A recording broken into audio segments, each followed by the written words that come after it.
Today guys, I am doing tank review. That's my new tank. It have 2 machine turrets, 1 cannon, 2 missile launchers. It can fit 2 minifigures in it. This place for the pilot. If you can see it. Here is it. The machine turret. When it's think like that, it looks awesome. There's the rocket launchers. Here actually fits the figure, but not so much to him.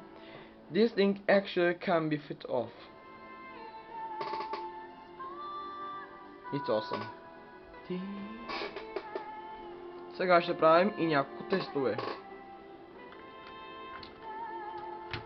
Ще ви видя след една минута.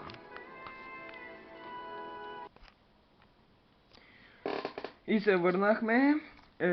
Нямах толкова хардкор терен, но този ъгъл е подходяща танка. Да видим дали може да го пресече. Да, може да го пресече. Може да минава тук, там. О, аз забравих да ви покажа. Има и зад това, зад себе си този кабел. Ако нещо се запуши. Това беше за моето ревю на танк. Като цяло това е модерният танк. Направих го по модел на два танка. Leopard A2-7 и Abrams. Моля ви се да ви е харесало. Аз бях Оханамин.